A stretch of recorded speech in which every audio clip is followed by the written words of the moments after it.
नमस्कार, SBT news में आपका स्वागत है। पेश है 31 अगस्त मंगलवार सुबह 10:15 बजे राजस्थान की बड़ी खबरें। राजस्थान के नागौर जिले में आज सुबह एक भयंकर सड़क दुर्घटना में मध्य प्रदेश के 11 श्रद्धालुओं की मौत हो गई और 7 घायल हो गए।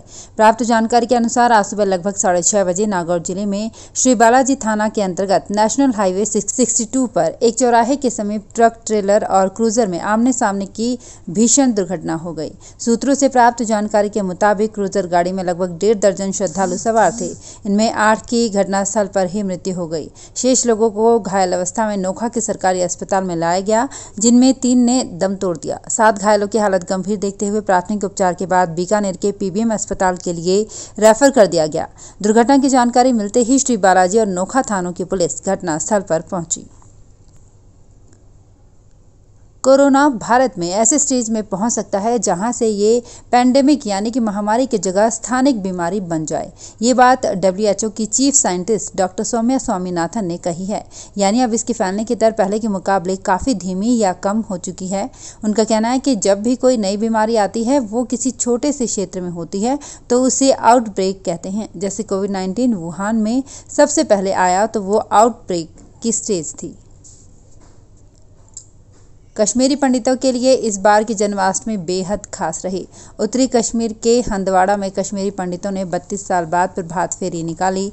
इससे पहले यहां 1989 में जन्माष्टमी पर कार्यक्रम किया गया था। श्रीनगर के लाल चौक में भी जन्माष्टमी का सेलिब्रेशन हुआ। लोगों ने जगह जगह प्रभात फेरी का स्वागत किया। यहां लोगों ने नाचते गाते हुए कान्हा के जन्म की खुशियां मनाई। राजस्थान विधानसभा में मुख्य सचेतक महेश जोशी ने कहा कि धार्मिक आयोजन समाज में समरसता का प्रतीक है। जोशी ने श्री कृष्ण जन्माष्टमी पर पिंक सिटी प्रेस क्लब की ओर से आयोजित नटखट कान्हा और चुलबुली राधिका फैंसी ड्रेस प्रतियोगिता कार्यक्रम का शुभारंभ कर रहे थे। उन्होंने कहा कि सौभाग्य है कि हमने श्री कृष्ण के बाल स्वरूपों के दर्शन देखने को मिले। ऐसे आयोजन समाज उत्थान एवं बच्चों में सकारात्मक गतिविधियों को बढ़ावा देते हैं। हमारी धार्मिक एवं सांस्कृतिक विरासत है। रामलीला, कृष्ण लीला जैसे आयोजनों से समाज में स्वच्छ मानसिकता का जन्म होता है। राजस्थान के राजधानी जयपुर के जिला निर्वाचन अधिकारी पंचायत अंतर सिंह नेहरा ने बताया कि पंचायती राज संस्थाओं के आम चुनाव 2021 के अंतर्गत तृतीय चरण में 1 सितंबर को होने वाले मतदान के लिए मतदान दल मंगलवार को रवाना होंगे। नेहरा ने बताया कि मतदान दलों की रवानगी की सभी आवश्यक तैयारियां पूरी कर ली गई है। मतदान दलों की बैठक, ईवीएम स्ट्रांग रूम, मतदान दलों की प्रशिक्षण, वाहन व्यवस्था, दलों को प्रदान की जाने वाली आवश्यक सामग्री सहित अन्य सभी तैयारियां की जा चुकी है।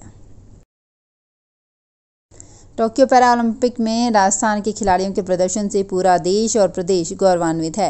राजस्थान के 3 खिलाड़ियों ने एक ही दिन में 3 अलग-अलग पदक जीतकर देश प्रदेश का नाम पूरी दुनिया में ऊंचा किया है। इसका जश्न पूरे देश में मनाया जा रहा है।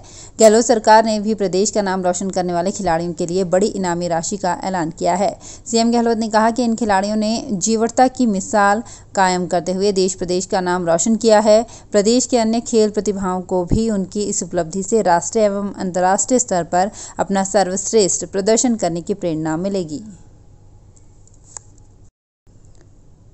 भर्तियों में लगातार फर्जी डिग्रियों के मामले सामने आने के बाद राजस्थान शिक्षा विभाग अब फूंक कर कदम रख रहा है। यही कारण है कि शिक्षा विभाग ने कृषि व्याख्याता भर्ती के 196 चयनितों की पोस्टिंग पर रोक लगा दिया है। ये वे चयनित हैं जिनकी काउंसलिंग हो चुकी है, लेकिन पोस्टिंग से पहले शिक्षा विभाग एक बार फिर उनकी शैक्षिक योग्यता की जाँच करा रहा है।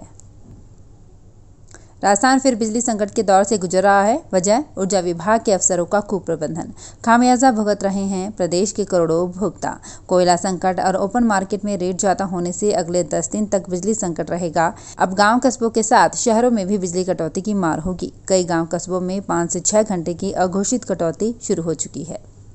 प्रदेश में 3 दिन की छुट्टियों व जन्माष्टमी के कारण उद्योगों और बाजारों में डिमांड कम रहने से लोड कंट्रोल में रहा, लेकिन मंगलवार से कामकाज सामान्य होने से डिमांड 15,000 मेगावाट से ज़्यादा होने की आशंका है। केंद्र सरकार की नेशनल मोनेटाइजेशन पाइपलाइन के तहत रेलवे की संपत्ति भी प्राइवेट सेक्टर को लीज पर दी जाएगी। इसके लिए 400 रेलवे स्टेशनों, 1400 किलोमीटर ट्रैक, 90 पैसेंजर ट्रेनों, रेलवे के 15 स्टेडियम और कॉलोनियों के साथ ही कोंकण और पहाड़ी रेलवे की पहचान की गई है। रेलवे की ऐसी संपत्ति भी लीज पर दी जाएगी जो फिलहाल किसी उपयोग में नहीं आ रही है। आगामी 4 साल में रेलवे की संपत्तियों की लीज से 1,52,496 करोड़ रुपए जुटाने का लक्ष्य है। हालांकि मोदी सरकार के इस फैसले का रेलवे यूनियंस ने विरोध शुरू कर दिया है। सेंट्रल यूनिवर्सिटी ऑफ राजस्थान सहित देश की 12 सेंट्रल यूनिवर्सिटी में एडमिशन की प्रक्रिया जारी है। नेशनल टेस्टिंग एजेंसी की ओर से central university common entrance test के लिए ऑनलाइन रजिस्ट्रेशन और आवेदन जमा कराने की लास्ट डेट 1 सितंबर रात 11:50 तक है। परीक्षा शुल्क जमा कराने के लिए 2 सितंबर अंतिम तिथि है। परीक्षा 15, 16, 23 और 24 सितंबर को होगी। परीक्षा की अवधि 2 घंटे होगी। यह ऑनलाइन टेस्ट होगा। एंट्रेंस एग्जाम का पैटर्न वस्तुनिष्ठ होगा। इसमें बहुविकल्पीय प्रश्न शामिल होंगे। भाषा पाठ्यक्रम को छोड़कर परीक्षा केवल अंग्रेजी भाषा में होगी। देश की सबसे बड़ी कार कंपनी मारुति ने कहा है कि इनपुट कॉस्ट लगातार बढ़ने की वजह से वो सितंबर से सभी मॉडल की कीमतें बढ़ाएगी। साल में ये चौथा मौका है जब मारुति की कारें महंगी होंगी। कंपनी का कहना है कि इनपुट कॉस्ट का सारा भार हम खुद नहीं उठा सकते, इसलिए इसका कुछ हिस्सा ग्राहकों की जेब पर भी डाल रहे हैं। अभी साफ नहीं है कि कीमतों में कितना इजाफा होगा। राजस्थान के राज्यपाल कलराज मिश्र ने टोक्यो पैरालंपिक खेलों में निशानेबाजी में स्वर्णिम जीत पर अवनी लखेरा को बधाई दी है।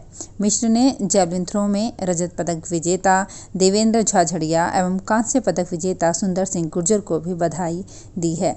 उन्होंने डिस्क थ्रो योगेश कथुनिया, महिला टेबल टेनिस खिलाड़ी भाविनाबेन पटेल और ऊंची कूद के एथलीट निषाद कुमार को रजत पदक जीतने पर एवं डिस्क थ्रोअर विनोद कुमार को कांस्य पदक जीतने पर बधाई एवं शुभकामनाएं दी है।